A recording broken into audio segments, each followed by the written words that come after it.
నమస్తే, welcome to NHTV and Nationalist hub. నేను రఘునందన్. ప్రధాని మోదీ చాలా సందర్భాల్లో ఒక మాట అంటూ ఉంటారు, మినిమం గవర్నమెంట్ మ్యాక్సిమం గవర్నెన్స్ అని. ఈవెన్ బీజేపీ కూడా ఇదే మంత్రాన్ని ఎత్తుకున్న సందర్భాలు చాలా ఉన్నాయి. ముఖ్యంగా మొన్నటికి మొన్న మోదీ ఇచ్చిన మొట్టమొదటి పోడ్కాస్ట్లో కూడా తాను ఈ వ్యాఖ్య చేయడం జరిగింది.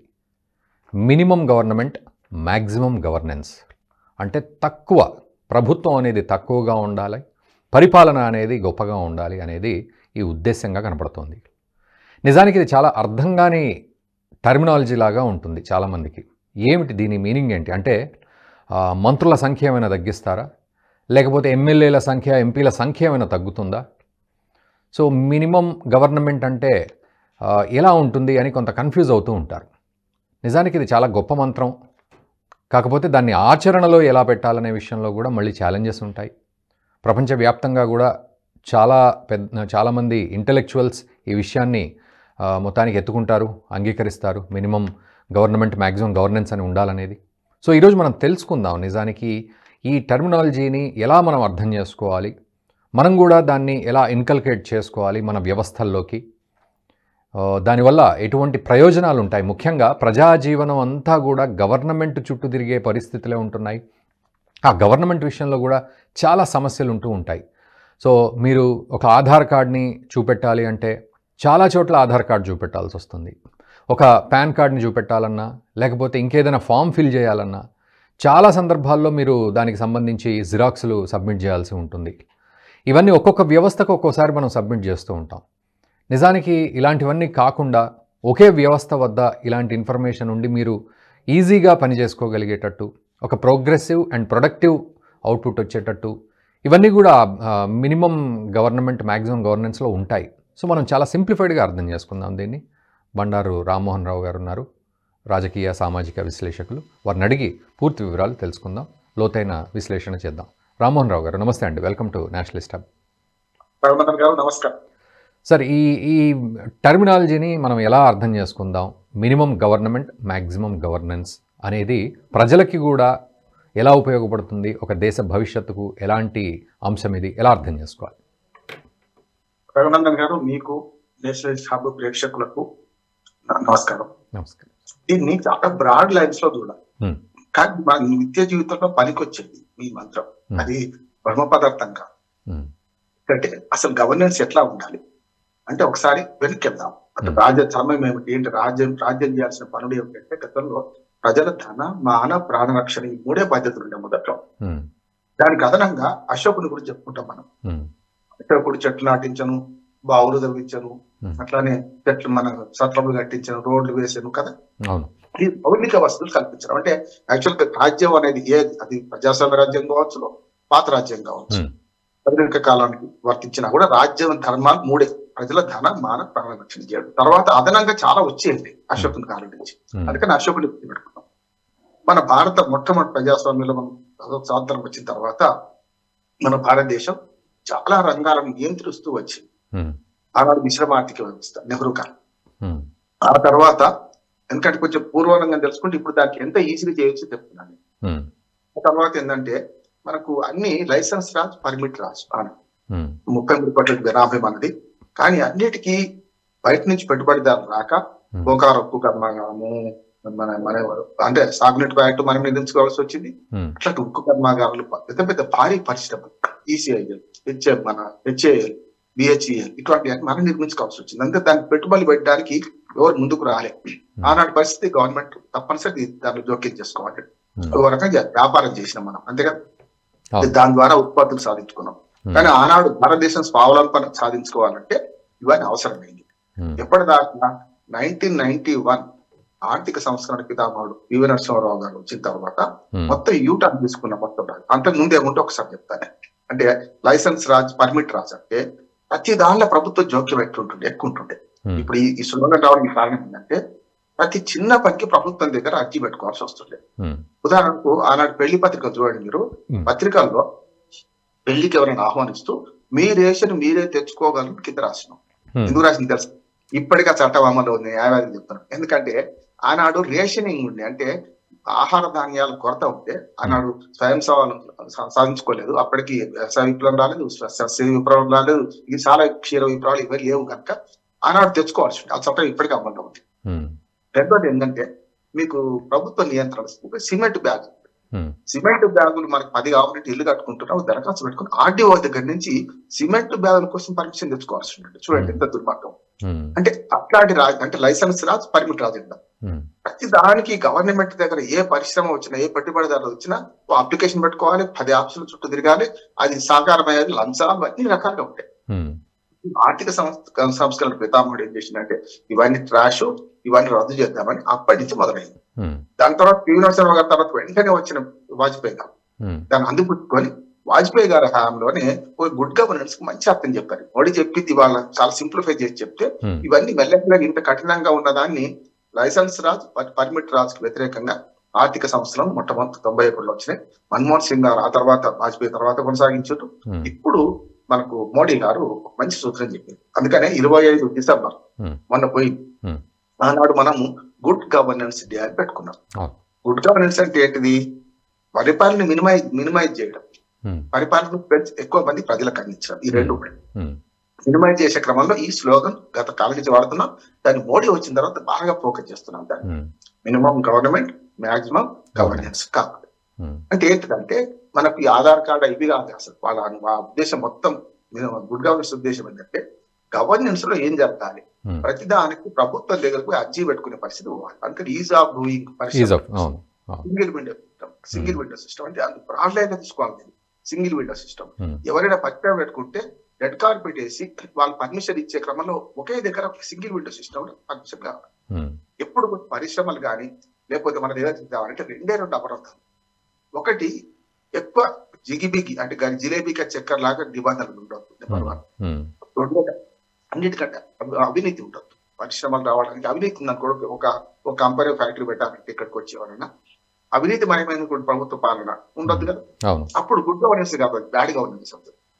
ఇప్పటికి కూడా కొంతవరకు అందులో చాలా ఉన్నాయి, కానీ గత 10 ఏళ్ళుగా చాలా మారింది. ఇందులో గుడ్ గవర్నెన్స్ సిస్టమ్ లో చాలా మారింది. అందులో మనం ఈజ్ ఆఫ్ డూయింగ్ ఒకటి వచ్చింది, తర్వాత సింగిల్ విండో సిస్టమ్ వచ్చింది. పరిశ్రమలు ఎవరైనా పెట్టుకోండి రెడ్ కార్పెట్ వేసి ఆహ్వానించే పరిస్థితి వచ్చింది. ఇక మిగతా అంటాం మీరు అన్న రేషన్ కార్డు ఇవన్నీ కూడా ఇది డిజిటలైజ్ అయిన తర్వాత ఇవాళ ఒక ఆధార్ కార్డు సరిపోతుంది. మీకు ఆధార్ కార్డు ఎక్కడైనా సరే దానికి కొన్ని అవరోధాలు కూడా ఉన్నాయి. సుప్రీంకోర్టు లాంటి దాన్ని కూడా కొంత సరే పౌర హక్కులు మనకు దానికి ఏదైతే మన గోప్యత అనే దాంతో మనకు ఆధార్ కార్డును కంపల్సరీ చేయలేదు. అది సమస్య వచ్చింది. ఇప్పటిదాకా నేను న్యాయవాదికి చెప్తున్నాను, ఇప్పటిదాకా ఏముందంటే అసలు మనిషికి గుర్తింపు కార్డే లేదు. మనం ఇప్పటిదాకా ఆధార్ కార్డు రాకముందు ఏమి గుర్తింపు కార్డు ఒక 12 పెట్టుకొని తిరగాల్సి వస్తుంది గతంలో. అంటే యూనిక్ ఐడెంటిటీ కార్డు వచ్చేదాకా. ఎందుకంటే ఒక ఉదాహరణ చెప్తాను. ఏంటంటే ఒక చౌరస్తాలో ఎవరైనా నిందితుడు దొరికింది అనుకో, దొరికితే ఆయన పేరు మా కోర్టుకి ఎట్లా సబ్మిట్ చేసేవారంటే ఎల్లయ్య అలియాస్ మల్లయ్య అలియాస్ పుల్లయ్య అని పెట్టేవారు. ఉదాహరణ ఇన్ని పేర్లు ఎందుకు ఉంటాయంటే గుర్తింపు కార్డు యాక్ట్ దగ్గర ఏముండదు. అమెరికాలో 40 ఏళ్ల క్రితం సినిమా వచ్చింది. ఒక సిటిజన్షిప్ గుర్తింపు కార్డు కోల్పోతే వాడు ఎన్ని తిప్పండు పడతాడు అని. మనకు ఆ సూత్రం అవలంబించడానికి గుడ్ గవర్నెన్స్ సిస్టమ్ వచ్చేదాకా మనం చేసుకోలేకపోయింది. ఇప్పటికి కూడా చాలా వాటికి ఆధార్ కార్డు వద్దని సుప్రీంకోర్టు, నేను న్యాయవాది కోర్టును కూడా నేను అంటున్నాను. ఎందుకంటే ఇది గోప్యత పేరు మీద కొంతమంది గొప్పవాళ్ళు గోప్యత పేరు మీద అక్కడ దరఖాస్తులు పెడితే సుప్రీంకోర్టు ఇప్పటికి కూడా ఆధార్ కార్డును సరైన విధంగా ఉపయోగించాలని చెప్తలేదు. మెల్లగా దానికి అవరోధం కనిపిస్తుంది. ఉదాహరణకు ఆధార్ కార్డులో ఏం తీసుకుంటారు, అడ్రస్ తీసుకుంటారు అంతే కదా. కానీ అన్నిటికీ అనుసంధానం చేయడం వల్ల వాళ్ళ పూర్వ చరిత్ర దొంగలు బయటపడతాం, దోపిడీదారులు బయటపడతాం. ఇది బయటపడకుండా గోప్యత అవసరమే. పౌర హక్కులను గౌరవించేవాడి గోప్యత అవసరమే. గోప్యత పేరు మీద ఇది చేస్తున్నారు. అంటే గుడ్ గవర్నెన్స్ లో ఇటువంటిది కూడా భాగమే. 20 డిజిటల్ కార్డులు పెట్టుకుని తిరిగింది దానికన్నా ఒక కార్డు మీద బ్యాంక్ అకౌంట్ తీయాలి, ఆధార్ కార్డు నెంబర్ ఇస్తే తప్పే ఉన్నాయి. కానీ ఆధార్ కార్డు ద్వారా నెంబర్ తీసుకుంటే ఎన్ని అకౌంట్లు ఉన్నాయి తెలుస్తే కనుక, అకౌంట్ లో డబ్బులు కూడా తెలిస్తే కనుక దొంగలకు భయపడాల్సిందే ఈ మాట. అట్లానే ఒక సిస్టమ్ లో ప్రవేశపెట్టడం చాలా అవరోధాలు వస్తాయి. ఇవాళ గుడ్ గవర్నెన్స్ డే మొన్న 25 డిసెంబర్ నాడు చేసుకున్నాం. వాజ్పేయి గారి పుట్టినరోజు సందర్భంగా నేను చేస్తాను. దాని మీద చాలా విమర్శలు ఇచ్చారు. 2014లో వాజ్పేయి గారి ప్రభుత్వం రాగానే జూన్ లో వచ్చిన వాడు డిసెంబర్ 23 నాడు భారతరత్న మౌలిక మన భారతరత్న వాజ్పేయి గారి భారతరత్న ఇచ్చారు. 23 డిసెంబర్ నాడు. 25 నాటి నుంచి దీన్ని పాటిస్తున్నాం. అంటే 2014 అంటే 11వ గుడ్ గవర్నెన్స్ డే మొన్న జరుపుకున్నాం. మనం 2024 జరుపుకున్నాం. అంటే గుడ్ గవర్నెన్స్ అంటే బ్రాడ్ గా అర్థం తీసుకోవాలి తప్ప మాక్సిమం అంటే ప్రతి దానికి ప్రభుత్వం దగ్గర పోకుండా మనకు పనులు సానుకూలం కావాలి, దానికి ఒక సిస్టమ్ ఉండాలి, డిజిటలైజేషన్ కావాలి, అన్ని కూడా మనం ఆన్లైన్ లో మనం ఏర్పాటు చేసుకుంటే మన దగ్గర రావాలి. ప్రతి సేవకు దరఖాస్తు పెట్టుకోవడం, ఆ పేపర్ దరఖాస్తు ఎక్కడ పడిపోవడం చూస్తున్నాం కదా. మన ఈ మధ్యన చాలా రాష్ట్రాల్లో ఇళ్లకు దరఖాస్తు పెట్టుకోమంటారు, మొత్తం కాగితాలు మొత్తం రోడ్ల మీద పడిపోతుంటాయి. బట్ రామ్మోహన్ రావు గారు, అంటే మనము ఎలా కూరుకుపోయామంటే అసలు ఇప్పుడు మీరు చెప్పే విషయాలన్నీ కూడా వింటూ ఉంటే అసలు ప్రభుత్వాన్ని మనం వేరు చేయగలమా, ఈ యొక్క పనులు మనం సాగించుకోవాలంటే ప్రభుత్వాన్ని వేరు చేయగలమా అనే ఆలోచన వచ్చినప్పుడు అది ఆశ్చర్యకరంగా ఉంటుంది. చేయలేమేమో అని, ఒకవేళ చేస్తే ఎలా చేయగలము, ఏమైనా దానికి ఎలా ఉంటుంది ఆల్టర్నేట్ అనే కన్ఫ్యూజన్ కనబడుతుంది. ప్రభుత్వాలు ఉండాల్సిందే. ఉదాహరణకు మన రాజ్యాంగంలో చట్టసభలు, కార్యనిర్వాహక వ్యవస్థ, న్యాయ వ్యవస్థ, ఈ 3 ఉన్నాయి కదా. 4వది మనం ప్రెస్, మనం మీడియా, మనం ప్రెస్, 4వ స్తంభం అంటాం మనం. ఈ 3 ఎవరి పరిధిలో ఉండి వాళ్ళు చేస్తే నష్టం లేదు. తగుదనమ్మా అని ప్రతిదీ ప్రభుత్వం కల్పించుకొని వాడు అడిగేయాలంటే ప్రభుత్వం కల్పించుకోవడం సరైనది కాదంటున్నాం. అందుకని ప్రభుత్వం చేయాల్సిన పని 3. ఒకటి విద్య, ఆరోగ్యం, మౌలిక వసతుల కల్పన. మౌలిక వసతులు అంటే ట్రాన్స్పోర్టేషన్ వస్తుంది, కమ్యూనికేషన్ వస్తుంది, ఇవన్నీ వస్తాయి. ఇవి ప్రభుత్వం చేయాలంటే ప్రైవేట్ వాళ్ళకి ఇస్తే ఇది సరైనది కాదు, చేయలేరు కూడా. అంటే లాభాపేక్ష లేకుండా చేయాలి. విద్య ఒక పెట్టుబడి, వైద్యం కూడా ఒక పెట్టుబడి. వైద్యంలో రోగగ్రస్తులు కాకుండా అంటే పనిదినాలు పెరుగుతాయి కదా, జాతీయ సంపద పెరుగుతుంది కదా.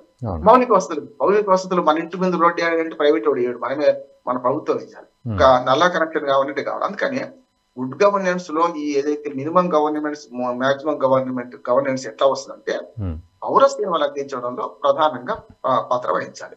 మంచినీళ్ళ సరఫరా గ్యారంటీ గవర్నమెంట్ కదా, విద్య గవర్నమెంట్ కదా, మన మౌలిక వస్తువులు కదా, మన వీధి లైట్లు కానీ, బజార్లు కానీ, మోరీలు కానీ, ఇవి సామూహిక పనులు ప్రభుత్వాలు చేయాలి.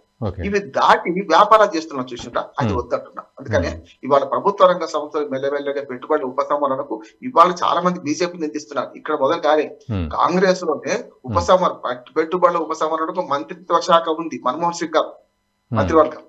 అంతకుముందు మనకు వాజ్పేయి గారు కూడా అదే చెప్పిండు.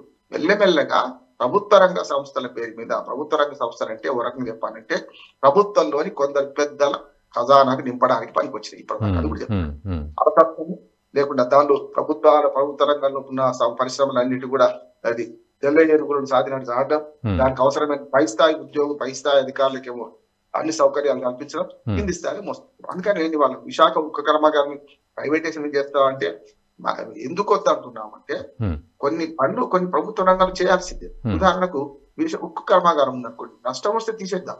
నష్టాలు ఎందుకు వస్తున్నాయి అంటే కుక్కను చంపాలంటే పిచ్చి కుక్క అని ముద్ర వేసి చంపుతున్నాం, అది కరెక్ట్ కాదనుకుంటూనే యాక్టివ్ మైన్స్ కేటాయించడం అనుకోండి సాధ్యమవుతుంది కాదు. కానీ కొత్తగా పరిశ్రమలు స్థాపించాల్సిన అవసరం ప్రభుత్వాలకు లేదు అని మనం నేర్చుకోవాలి. అంటే మనము దాన్ని జీర్ణించుకోగలమా సార్? ఇప్పుడు మీరు అన్నట్లుగా ఒక వ్యవస్థను ప్రైవేటీకరణ చేస్తామంటేనే దాని మీద చాలా మనం పూర్తిగా వ్యతిరేకిస్తూ ఉంటాం.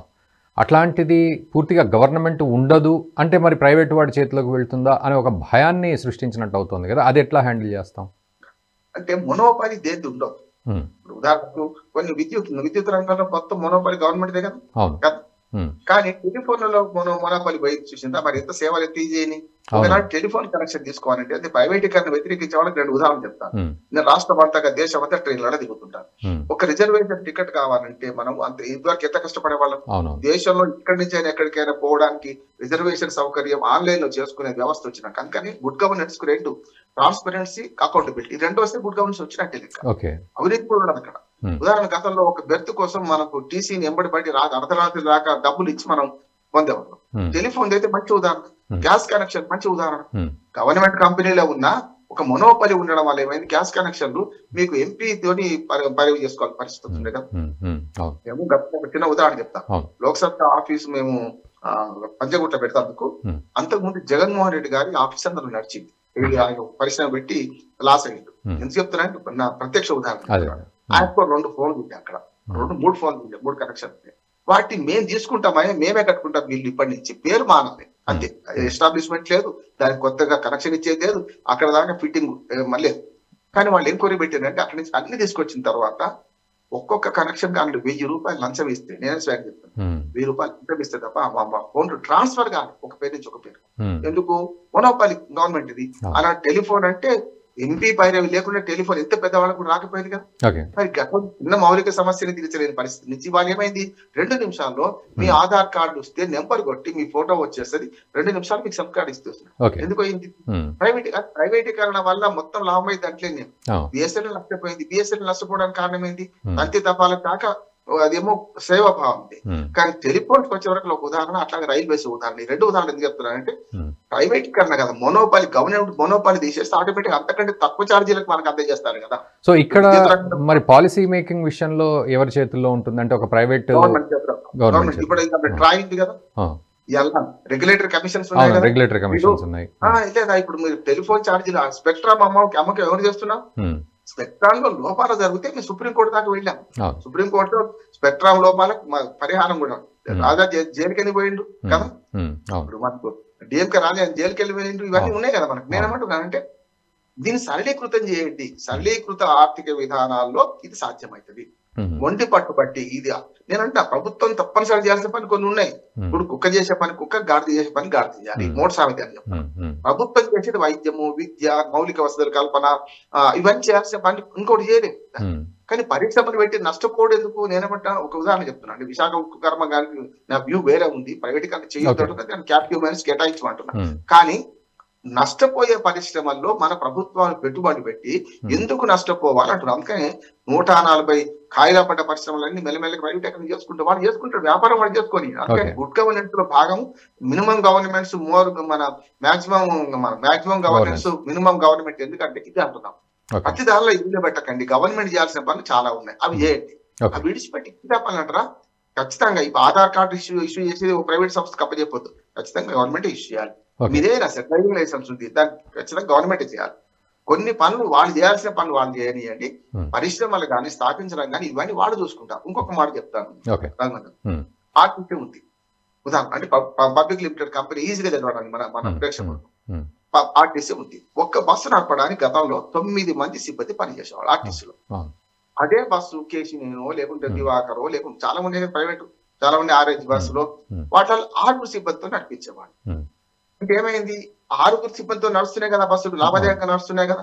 మరి 9 మంది ఎందుకు అంటే ఇప్పుడు ఆర్టీసీలో పొదుపు చర్యలు తీసుకుని మెల్లమెల్లగా 6 కుదించారు. దీని కార్మిక సంఘాలు ఏమంటే చూసినా వెట్టి చర్య చేస్తున్నారు. అట్లాగా గతంలో కొంత సిబ్బంది ఎక్కుండే అట్లా ఉంటుండే. ఇవాళ కొన్ని పెద్ద పరిశ్రమలు పెట్టడానికి వేరే వాళ్ళు వస్తున్నారు కదా. ఒకనాడు బిహెచ్ఏ పెట్టడానికి మనకు పరిశ్రమలు ఎవరు రాలేదు. కానీ బిలాయ్ ఉక్కు కర్మాగారం, బొకారో ఉక్కు కర్మాగారం రష్యాని సహకారం తీసుకున్నాం. ఇవాళ అవసరం లేకుండా వస్తున్నాయి పరిశ్రమలు, వాళ్ళు పెట్టడానికి సిద్ధమైంది కదా. పోర్టులను కూడా సొంతంగా నడిపించుకొని లాభదాయకంగా నడిపించి ప్రభుత్వానికి ఆదాయం తెచ్చే గంగవరం పోర్టు ఉన్నది. ప్రభుత్వానికి ఆదాయం వస్తుందా లేదా? అదే పోర్టును మీరు తీసుకుపోండి, మీరు గవర్నమెంట్ లో పెట్టండి, లాస్ వస్తుంది కదా. కాకినాడ 2 పోర్టులు ఉన్నాయి, ఒకటి గవర్నమెంట్ ఉన్నది, ఒకటేమో గంగరాజు వాళ్ళ పోర్టు ఉన్నది. రెండింటిలో లాభాలు దేనికి వస్తున్నాయి అంటే ప్రభుత్వ రంగం అంటే అలసత్వము, దానిలో మన లంచగొండితనం ఇవన్నీ ఉంటున్నాయి. ఇవి ఉండడానికి కారణం ఏంటంటే అంచెల వ్యవస్థ. కింద నుంచి ఒక నిర్ణయం తీసుకోవాలంటే పక్కన తీసుకునే అధికారం వాళ్ళకి లేదు కదా. కేంద్రమైన రాష్ట్రమైన పరిశ్రమలు పెట్టాల్సిన అవసరం లేదు. నిజంగా ట్రాన్స్పోర్ట్ రంగం బ్రహ్మాండంగా అప్పచెప్పండి. ఇంతకన్నా తక్కువ విద్యుత్ ఉంది. విద్యుత్ 50 యూనిట్ల వరకు ఒక రేటు, 51 యూనిట్ కాగానే మొదటి నుంచి 51 యూనిట్లకు వాళ్ళు 2వ రేట్ వేస్తున్నారు కదా. అదే ప్రైవేట్ రంగానికి అప్పచెప్పండి మీరు, అంటే డిస్ట్రిబ్యూషన్. మరి ఇప్పటికే ఆల్మోస్ట్ ప్రైవేట్ రంగంలో జనరేషన్ వచ్చేసింది ఆల్రెడీ. జనరేషన్ లో ఇప్పుడు మీరు ప్రైవేట్ రంగంలో చాలా వచ్చినాయి, విద్యుత్ ఉత్పత్తి సంస్థలు వచ్చినాయి కదా, వాడు చౌక అమ్ముతా అంటున్నాడు. కానీ విద్యుత్ సంస్థలను ఆమోదించకుండా మనం వినియోగదారుని నష్టపడుతున్నాం కదా. అందరూ ఇంకొకటి అనుచిత ఉచితాలు ఇచ్చుకుంటూ ప్రభుత్వాలు చేయాల్సిన పని ఆర్థికాభివృద్ధి లేకపోతే వెనక్కుపోవడమా అనే మాట ఆలోచించాలి. సో రామ్మోహన్ రావు గారు, ఫైనల్ గా ఒక కంక్లూజన్ ఇవ్వండి. సో నిజంగానే ఈ మినిమం గవర్నమెంట్ మ్యాక్సిమం గవర్నెన్స్ అనేది మన ప్రజాస్వామ్య దేశంలో ఇంప్లై చేయడంలో మరి ప్రధాని మోదీ కేంద్ర ప్రభుత్వం సక్సెస్ అయ్యే అవకాశాలు ఎంతవరకు ఉన్నాయి, ఎంతకాలం పడుతుంది ఒకవేళ ఇలాంటిదే చేయాలంటే? ఖచ్చితంగా త్వరలో. ఇప్పటికీ చాలా ఆర్థిక సంస్కరణల వల్ల మనకు చాలా వెసులుబాటు వచ్చింది. కొంచెం కమ్యూనిస్టులు వ్యతిరేకించినా నేనేమంటున్నానంటే ఇక్కడ ఉదారవాద ప్రజాస్వామ్యం ప్రోత్సహించేది డెన్మార్క్, స్వీడన్, నేను చిన్న దేశాలు అవిగా చాలా అభివృద్ధి చెందిన దేశాల్లో పీఠముడి వేసుకొని మంకు పట్టు మట్టి అన్ని మేమే చేస్తామని ప్రభుత్వం దగ్గర ఉంచుకుంటలేవు. అది విడుదల చేసినప్పుడు మాత్రమే సాధ్యమే. నేను చెప్పిన కొన్ని రంగాలు ఖచ్చితంగా ప్రభుత్వం దగ్గర ఉండాల్సిందే. అందుకని 91 ఆర్థిక సంస్కరణ తర్వాత పివి నరసింహారావు, మన్మోహన్ సింగ్, వాజ్పేయి, మన్మోహన్ సింగ్ తర్వాత ఇప్పుడు మోడీ గారు ఈ సిరిసిల పోకలేదు. గతంలో తమ చేతులు అంత అధికారం ఉండాలని ప్రభుత్వాన్ని నుంచి ఆర్థిక సంస్కరణల తర్వాత మారక తప్పని పరిస్థితి వచ్చింది ఇవాళ. అందుకని మోడీ స్లోగన్ మనందరం ఆచరించాల్సిందే. ఉదారవాద ప్రజాస్వామ్య దేశాలు ఇవన్నీ అవలంబిస్తున్నాయి. దాని ద్వారా అనవసర ఖర్చులు అన్న ఏదైతే లాస్ నడుస్తుందో అది ప్రభుత్వాల మీద పడకుండా ప్రజల మీద పడకుండా ఉంటుంది. కానీ ఇంకా సంస్కరణ రావాలి. ఒక్క మాట చెప్పి ముగిస్తారు. ఇవాళ అవినీతి రహిత పాలన అంటే గుడ్ గవర్నెన్స్. యాక్చువల్ గా అది మన లెస్ గవర్నమెంట్ మోర్ గవర్నెన్స్ ఎప్పుడు వస్తుంది? అవినీతి రహిత పాలన ఉండాలి, హక్కుగా పౌర సేవలు అందాలి. ఇప్పుడు మాకు చూడండి మనకు సర్టిఫికెట్ హక్కుగా అందాలి కదా, దాని మంచి కేవలసి వస్తుంది మనం. కానీ హక్కుగా పౌర సేవలు అందాలి, క్విడ్ ప్రో క్వో లేకుండా ఉండాలి. అంటే విచక్షణాధికారం తీసేయాలి. కొన్ని శాఖలకు విచక్షణాధికారం ఉంది. గతంలో తీసేసిన తర్వాత ఇప్పుడు రిజిస్ట్రేషన్ ఆఫీస్ లో ఏముంటది? విచక్షణాధికారం ఎక్కడుంది అక్కడ లంచం తప్పలేదు. విచక్షణాధికారం తీసేసింటే లంచం లేదు కదా మనకు. అందుకని ఆన్లైన్ సేవలు వచ్చినాయి చూసిందా, రెండే ప్రధానంగా. ఈ అవినీతి పోవడానికి గుడ్ గవర్నెన్స్ రావాలంటే మినిమం గవర్నమెంట్ మోర్ గవర్నెన్స్ రావాలంటే ఈ మూడు జరగాలి. అవినీతి అంటే transparency, accountability. Right sir, thank you very much Rammohan Rao garu. చాలా క్లిష్టమైన సబ్జెక్ట్ని చాలా ఈజీగా మాకు ప్రేక్షకులకు అందించినందుకు thank you very much sir. So అది పరిస్థితి. మొత్తానికి అవినీతి పోవాలి, పారదర్శకత ఉండాలి, అకౌంటబిలిటీ ఉండాలి. ఇవి ఉన్నట్లయితే ఈ మినిమం గవర్నమెంట్ మ్యాక్సిమం గవర్నెన్స్ అనే విషయంలో మనకు అనుకూలత వస్తుంది అనేది వారు చెప్తూ ఉన్నారు. ఏదేమైనా ప్రభుత్వం ప్రతి విషయంలో జోక్యం చేసుకోవాల్సిన అవసరం లేదు. ప్రతి వ్యవస్థలో కానీ, ప్రతి మనిషి యొక్క సాధారణ జీవితంలో కావచ్చు, కాంప్లికేటెడ్ విషయాల్లో కావచ్చు, ప్రతి దాంట్లో ప్రభుత్వం ఉండాలి అనే ఉద్దేశం అవసరం లేదు అనేదే ప్రధాని మోదీ చెప్తున్న మాట. సో అందుకే ఈ మినిమం గవర్నమెంట్ మ్యాక్సిమం గవర్నెన్స్ అనేది కావాలి అనేది. ఎందుకంటే పరిపాలన చక్కగా ఉన్నట్లయితే అందులో అది ప్రభుత్వం జోక్యం చేసుకొని చేసిందా లేకపోతే పరోక్షంగా చేసిందా అనే విషయాల్ని కూడా పౌరులు పెద్దగా పట్టించుకోరు. సునాయాసంగా ఉండగలిగితే వాళ్ళకి అదే శ్రీరామరక్ష అనుకుంటారు. సో ఈ యొక్క స్లోగన్ని ప్రజలు కూడా అర్థం చేసుకోవాలి. అండ్ ప్రభుత్వం కూడా అర్థం చేసుకొని దానికి తగ్గ వ్యవస్థల్ని క్రియేట్ చేయడం అండ్ ఒక పారదర్శకత ఇట్లాంటివన్నీ కూడా ఇందాక వారు చెప్పినట్లు ఇవన్నీ కనుక ఉన్నట్టయితే ఖచ్చితంగా ఇది సాధ్యపడుతుంది, త్వరలోనే సాధ్యపడుతుంది అనేది మనకు తెలుస్తున్నమాట. సో ఈ విషయంపై మీరేమంటారో కామెంట్ చేయండి. ఈ వీడియోని మీ మిత్రులకు కూడా షేర్ చేయండి. ఈ వీడియో మీకు నచ్చినట్టయితే లైక్ చేయండి, 10 మందికి షేర్ చేయండి. అలాగే కామెంట్ల రూపంలో మీ అభిప్రాయాలను మాతో పంచుకోండి. Nationalist hub group of channels ను సబ్స్క్రైబ్ చేసుకుని తెలుగునాట జాతీయవాద జర్నలిజాన్ని ప్రోత్సహించండి. ఈ వీడియో కింద ఉన్న బెల్ ఐకాన్ పై క్లిక్ చేయడం మర్చిపోవద్దు.